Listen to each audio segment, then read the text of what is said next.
El título del mensaje de esta mañana es El misterio de Dios, pero bajo este título hay un estudio reverente de las Escrituras sobre la personalidad del Señor Jesucristo, la naturaleza de su persona y las implicaciones de su naturaleza en lo que a nosotros respecta esta mañana, en relación con nuestra redención y lo que está por venir. Tal vez se pregunte cuál es mi propósito al hablar de esto con usted. No conozco ningún estudio con el que, y en el que pueda compartir, que haya profundizado más mi propia devoción personal hacia su Señor y el mío, y tengo la esperanza de que su devoción hacia Él se profundice tanto como la mía. Voy a invitarle a que me acompañe en un viaje sagrado imaginario, retrocediendo casi 2000 años hasta un pequeño pueblo llamado Belén. Cuando llegamos allí, no es solo el final del día, sino que ya es avanzada la noche. Hemos estado viajando todo el día y estamos tremendamente cansados. Nos acercamos a la puerta de la posada. Llamamos a la puerta. La persona de la pensión se acerca frotándose los ojos soñolientos. Sí, dice, ¿qué puedo hacer por ustedes? Y respondemos, Señor, estamos cansados. Hemos estado viajando y estamos agotados. Queremos alojamiento para la noche. Y él responde, lo siento, pero todo está ocupado. Ustedes saben de los impuestos y el censo, y todas las habitaciones están llenas. Oh, pero Señor, suplicamos, ¿no hay algo que pueda hacer por nosotros? ¿Algo, en algún lugar? Entonces él dice, bueno, la última pareja que estuvo aquí, un hombre y su esposa embarazada, no pude rechazarlos tampoco, así que los envié al establo. Si quieren ir al establo, es decisión suya. Así que encontramos nuestro camino hacia la parte trasera de la posada y descendemos al sótano, a la cueva tallada en la roca viva. Extendemos la mano, tomamos la cerradura y abrimos. En ese momento, un olor emana del establo. El olor de los animales sudorosos, el olor del estiércol fresco, e instantáneamente cerramos la puerta. Estamos seguros de que queremos pasar la noche aquí. Pero finalmente, el cansancio de nuestro cuerpo supera la resistencia de nuestra nariz. Abrimos la puerta y cruzamos el umbral. A medida que nuestros ojos se acostumbran a la oscuridad, en lo más profundo del establo vemos a un hombre de pie junto a un pesebre. Para no perturbar demasiado a esta pareja que llegó antes que nosotros, nos acercamos en silencio al lado de este hombre, quien está mirando dentro de la paja. Su esposa está recostada en la paja, acabando de dar a luz a un niño. Nos asomamos al borde del pesebre y lo miramos. No parece diferente de cualquier otro bebé que hayamos visto. Es solo un pequeño y frágil bebé. No se parece en nada a las imágenes que hemos visto en la imaginación de los artistas, con un halo alrededor de su cabeza. Lo miramos y nos damos cuenta de lo indefenso que es. Ahora, permítame tomarme un atrevimiento con temor de las Escrituras, claro. Nuestros ojos ya se han acostumbrado a la oscuridad y notamos que no estamos solos. Hay hombres de pie, y son 3. Y notamos a estos hombres. Son hombres ricos evidentemente. La luz de la inteligencia en sus ojos y su misma presencia nos da la impresión de que son hombres de prestigio y poder. Ahora, estos hombres hacen algo muy extraño. Se arrodillan en la suciedad del suelo del establo, sin importarles su vestimenta lujosa, sin importarles su prestigio, su poder o su influencia. Se arrodillan en la suciedad del establo y adoran a ese pequeño bebé. Y nos unimos a ellos en este acto de adoración. En esta experiencia en Belén encontramos la esencia de la verdad de la fe cristiana, que Dios, en la persona de su Hijo, vino al mundo y se humilló a sí mismo. Una humildad, o si me permite usar la palabra humillación, que comenzó en Belén y terminó en el Calvario. ¿Qué contraste hay entre la indefensión de este pequeño bebé y el Dios que dijo, sea la luz, y la luz obedeció su voluntad? El Dios que habló y todo fue hecho, que ordenó y todo se sostuvo firme. El Dios con poder tan grande que pudo lanzar los planetas a su órbita y colocar las constelaciones, con toda su grandeza indescriptible, en su lugar. Qué contraste entre el Dios del vasto universo y la indefensión de este pequeño bebé en el pesebre de Belén. Solo podemos clamar con las palabras del profeta: ¿qué ha hecho Dios?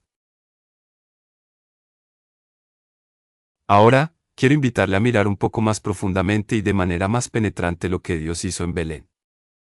Algunos de ustedes podrían decir: bueno, señor Hoffman, si va a hablar del nacimiento de la Virgen, mejor me voy. No voy a hablar del nacimiento virginal, aunque creo que es absolutamente esencial para toda la historia del Evangelio. Pero, amigos míos, aquí hay algo más profundo que un problema de fisiología.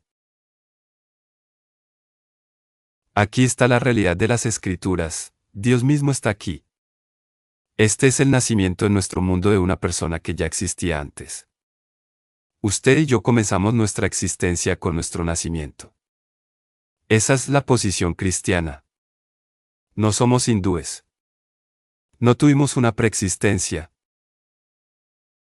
El único ser preexistente que vino al mundo es el único Hijo de Dios, su Hijo unigénito. Aún así, sigue siendo un misterio cómo llegó aquí. Al leer las palabras del apóstol Pablo en 1 Timoteo 3:16, encuentro lo siguiente. Indiscutiblemente, grande es el misterio de la piedad: Dios fue manifestado en carne. Justificado en el Espíritu, visto de los ángeles, predicado a los gentiles. Creído en el mundo, recibido arriba en gloria. En la mente del apóstol Pablo, lo más misterioso acerca del Evangelio era cómo Dios pudo manifestarse en carne. Le dio la máxima prioridad a este misterio. Así que sería presuntuoso de mi parte intentar explicarte algo que el mismo apóstol inspirado no pudo comprender. Aquí en mi mano tengo un bolígrafo, que ustedes pueden ver fácilmente. Voy a sostener este papel con mis notas y ponerlo sobre el borde de este púlpito. Voy a tomar este bolígrafo y girarlo ligeramente entre mi pulgar y mi dedo índice. Si miran con atención, verán un punto pequeño. ¿Qué representa este punto? Representa aproximadamente el tamaño de un óvulo humano femenino, que desciende de los ovarios una vez al mes, más o menos. Él, Jesús, bajó a ese tamaño. Tan pequeño. Tan diminuto. ¿Alguna vez han pensado en eso? Y lo hizo por usted. Y lo hizo por mí. Él hizo eso. Y no puedo entenderlo. No, en verdad, no puedo. Aquí estaba el Dios que había hecho el mundo, porque, como leemos en Juan 1:10. En el mundo estaba, y el mundo fue hecho por él, pero el mundo no le conoció. El Dios que había hecho el mundo se permitió a sí mismo, por su propia decisión soberana, ser capturado dentro del material de su propia creación. En ese pequeño punto, él mismo fue capturado. Y lo hizo por usted. Y lo hizo por mí. El apóstol Pablo trató este tema lo mejor que sus limitaciones humanas le permitieron, y quiero compartir contigo lo que dijo. En Filipenses 2, 5-8, Pablo escribe: haya, pues, en vosotros este sentir que hubo también en Cristo Jesús, el cual, siendo en forma de Dios, no estimó el ser igual a Dios como cosa que aferrarse, sino que se despojó a sí mismo, tomando forma de siervo, hecho semejante a los hombres. Y estando en la condición de hombre, se humilló a sí mismo, haciéndose obediente hasta la muerte, y muerte de cruz. Si analizamos cuidadosamente este pasaje, vemos todos los pasos de descenso, uno tras otro. La igualdad que el Hijo de Dios compartía con el Padre, la dejó a un lado y se hizo hombre. Pero no un hombre en un palacio, con poder, prestigio y la adoración del mundo. Se hizo un hombre siervo. Y este hombre siervo se humilló más y más, hasta la muerte. Y no cualquier muerte, sino la muerte de cruz. Pablo estaba constantemente asombrado por lo que le costó al Señor Jesucristo hacerse hombre. Y debido a que Él renunció a tanto, tiene derecho a pedirnos a ti y a mí que renunciemos a algo. Y nosotros no tenemos derecho a rehusarnos. Lo dejó todo. Lo hizo en el hedor de un establo. Ahora bien, ¿qué renunció cuando se hizo hombre? Renunció a todas las cualidades esenciales que, desde un punto de vista humano, consideramos fundamentales para ser Dios. Puedo compartir con usted algo precioso. Si se lleva solo las siguientes 2 o 3 frases esta mañana, habrá valido la pena su tiempo y el mío. Jesús no era mitad Dios y mitad hombre. Era tan completamente hombre como si no fuera en absoluto Dios. Y era tan completamente Dios como si no fuera en absoluto hombre. Él era Dios con nosotros, Emmanuel. Ahora, hablemos juntos con reverencia sobre la personalidad de nuestro Señor. Pensamos en Dios como aquel que tiene todo conocimiento, que es omnisciente, que lo sabe todo. Pero hubo cosas que Jesús no sabía. Habló sobre su propio regreso, de aquel día y hora, nadie sabe, ni siquiera el Hijo, sino solo el Padre. Hubo cosas que él no sabía. Al nacer en Belén, no sabía más que cualquier otro bebé recién nacido. Su pequeña mente y las células de su cerebro, que reciben la instrucción, el aprendizaje y la experiencia, no habían recibido instrucción, ni aprendizaje, ni experiencia. Su pequeña mente de bebé estaba tan en blanco como la de usted y la mía cuando nacimos. Lo imagino mientras crecía. La Escritura dice que creció en favor con Dios y con los hombres en el proceso normal del crecimiento humano. Su primera maestra fue su madre, María, y puedo verla sosteniéndolo sobre su rodilla y contándole la historia de cómo el Señor y 2 ángeles descendieron en el momento de la destrucción de Sodoma y Gomorra y visitaron a Abraham bajo el roble en Mamre. Pero él no recordaba que fue él quien visitó a Abraham bajo el roble. Hubo un día en que ella le contó cómo Dios descendió sobre la cima del monte Sinaí y se reunió con Moisés, y cómo Dios escribió con su propio dedo sobre las tablas de piedra los 10 mandamientos. Pero él no recordaba que fue él quien habló con Moisés, que fue él quien escribió sobre las tablas de piedra, que el Dios de toda la tierra, quien es el Señor Jesucristo, es el dador de la ley, el creador y el redentor. Él es todo para nosotros. Pero eso no lo recordaba. Hubo un día como este.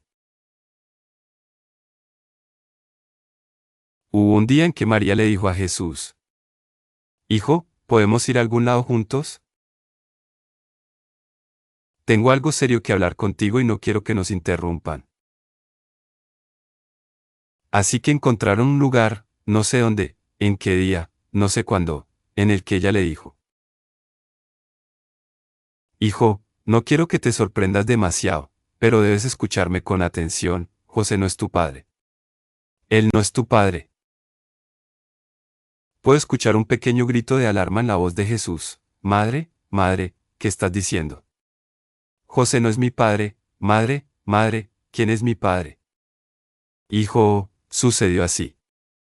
Un ángel de Dios vino a mí y me dijo que el Espíritu Santo me cubriría, y yo sería ya con un hijo del Espíritu Santo, el Hijo de Dios. Tú eres ese niño. Hijo, no eres como otros niños. No tuviste un padre humano. Lo has pensando. Hubo un día así en la vida del Señor Jesús. Sabemos por la Escritura que a la edad de 12 años fue a Jerusalén y allí discutió teología con los doctores de la ley en el templo.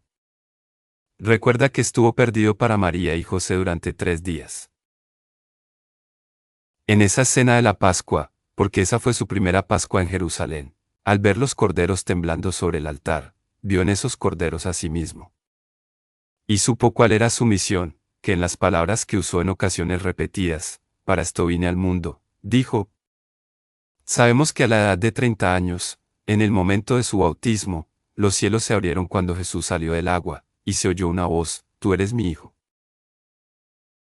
Verá, hasta ese momento, el conocimiento que Jesús tenía de su propia identidad se basaba en una comunicación humana y en las implicaciones que él mismo encontraba en las Escrituras. Pero para comenzar su ministerio con el poder y la seguridad de su propia personalidad, el Padre abrió los cielos y habló y le dio a su Hijo la seguridad de su propia identidad. Tú eres mi Hijo. Y de esta manera, Jesús pudo salir con poder y con convicción. Recordará que poco después de su bautismo, se fue al desierto y allí ayunó durante 40 días, al final de los cuales fue tentado por el diablo. Una de estas tentaciones fue la tentación de tomar esta piedra y convertirla en pan. Si eres el Hijo de Dios, manda que estas piedras se conviertan en pan. A menudo nos ocupamos tanto de la posibilidad del milagro de la transformación de piedra en pan que olvidamos que debajo de todo esto hay un problema subyacente de profunda significación teológica. Si eres el Hijo de Dios, demuéstralo a ti mismo, quién eres realmente. Esto es lo que Jesús no debía hacer, porque 40 días antes, el Padre había hablado, tú eres mi Hijo, y él no debía probarse a sí mismo por ningún medio, porque el Padre ya había hablado. Verá, amigo, si somos hijos de Dios, cuando el Padre habla, eso lo resuelve todo. Así vivió Jesús. Vivió por cada palabra que sale de la boca de Dios. Y esas palabras que salieron de la boca de Dios fueron, tú eres mi Hijo. Y así vivió por fe en la palabra del Padre, tal como usted y yo debemos vivir por fe en la palabra del Padre. Lo que él sabía acerca de sí mismo no era por recuerdo, era por instrucción. Vivió cada día, como usted y yo debemos vivir, por cada palabra que sale de la boca de Dios. Hay un segundo atributo que pensamos que es esencial para la personalidad de Dios, que Dios es omnipotente. Él tiene todo el poder, y sin embargo, Jesús dijo, de mí mismo no puedo hacer nada. Él había dejado de lado su conocimiento, y había dejado de lado su poder. En Juan 2:10, dijo, el Padre que mora en mí, Él hace las obras. Las obras que yo hago, no las hago de mí mismo. Él dejó de lado su conocimiento. Él dejó de lado su poder, el poder con el cual el Señor habló al viento y dijo, cállate. Y el hecho de que habló al viento, a las olas, y dijo, paz, no era suyo. Recibió su poder de arriba, de la misma manera en que usted y yo, para vivir, debemos recibir nuestro poder de arriba, de la misma fuente. Y la tercera cosa que pensamos que Dios posee es que Dios está en todas partes al mismo tiempo. Pero al convertirse en hombre, Dios cambió. Se hizo sujeto a las leyes del tiempo y del espacio. Estaba en un lugar, en un momento determinado. Resumamos aquí. En la segunda persona que Dios se hizo hombre, renunció a esas cualidades que pensamos que son esenciales para ser Dios. Renunció a su conocimiento, porque el hombre no necesitaba una demostración de conocimiento. Renunció a su poder, porque el hombre no necesitaba una demostración de poder. Lo que él trajo fue una demostración de carácter, porque ahí es donde el hombre había fallado. Él vino en la belleza de su carácter, porque lo que el hombre necesitaba era una demostración de amor. Y esto fue lo que él trajo, y esto fue lo que él dio, en su plenitud. Puedo compartir una idea preciosa con usted. Al convertirse en hombre, Dios cambió. Se hizo algo que no era antes de venir aquí. Y porque él cambió, tiene derecho a pedirle a usted, y a usted, y a usted, y a usted, y a mí. Él tiene derecho a pedirnos que cambiemos, porque él cambió. Y una vez más, no tenemos derecho a decirle no. No a la luz de lo que ocurrió en Belén. ¿Y cuáles fueron las razones por las cuales él vino aquí e hizo lo que hizo al convertirse en hombre? A veces tenemos la idea ingenua de que esto fue solo para hacer posible algunos hermosos villancicos que son tan agradables para que los niños canten. Un mito sagrado, una historia que se cuenta y que toca el corazón de los niños una vez al año. Yo solía pensar que ciertamente había 1000 maneras más en que Dios podría haber redimido al hombre, pero tal no es el caso. Esta fue la única manera en que Dios debía convertirse en hombre. Voy a darle brevemente 4 razones por las cuales esto es cierto. Y a la luz de todo lo que hemos dicho, esto se destacará. En el libro de Hebreos, capítulo 2, versículo 9, hay una declaración poderosa que a menudo leemos justo antes de que asentemos la cabeza al final del día, y a la mañana siguiente ni siquiera recordamos lo que leímos. Pero en Hebreos 2 versículo 9 vemos lo siguiente. Pero vemos a Jesús, quien fue hecho un poco menor que los ángeles por el sufrimiento de la muerte. Voy a detenerme ahí. ¿Por qué vino aquí? Vino aquí para morir. Usted y yo morimos porque venimos al mundo, pero Él vino al mundo para morir. Vea, en su naturaleza preencarnada, que Él y el Padre y el Espíritu Santo siempre habían estado juntos, en su naturaleza preencarnada, Él no podía morir. Eso sería imposible. Si la deuda del pecado debía ser descargada y pagada, y el único que podía pagarla era el Ser infinito de Dios, pero si la deuda de la muerte debía ser pagada, entonces era esencial que Él tomara sobre sí una naturaleza en la cual pudiera morir, porque eso no era posible en su ser preencarnado. Jesús lo dijo, para esto vine al mundo. Solo se necesita la muerte de un ser infinito para descargar la obligación de las deudas de cualquier número de seres finitos. Hubo una segunda razón por la cual Él vino. Vino para revelar al Padre. La única manera en que Dios podría ser perfectamente revelado es por alguien que lo conozca perfectamente. Por eso le dijo a Felipe: Felipe, el que me ha visto a mí, ha visto al Padre. ¿Cómo dices tú, muéstranos al Padre? Los profetas del Antiguo Testamento podían decir: escúchenos y les diremos cómo es Dios. Pero Jesús vino y dijo: mírenme a mí y verán cómo es Dios. La tercera razón. Para poder juzgar, en Juan 5:27, las Escrituras dicen que el Padre ha encomendado todo juicio al Hijo. ¿Ha leído eso? ¿Por qué? Puede imaginar, si lo desea, pero con una pequeña imaginación santificada, imagine el día del juicio. Imagine el trono de Dios y a la raza humana toda reunida ante Él para juicio y decisión. Pero imaginemos que Dios no se hubiera hecho hombre. La raza humana nunca le permitiría juzgarnos. Cada ser humano se levantaría y diría: ¿quién eres tú para juzgarnos? Tú no sabes lo que es ser tentado. Tú no sabes lo que significa el dolor. Tú no sabes lo que significa ser aplastado por alguien en quien confiaste. Simplemente no entiendes. Tú no sabes lo que significa tener sed.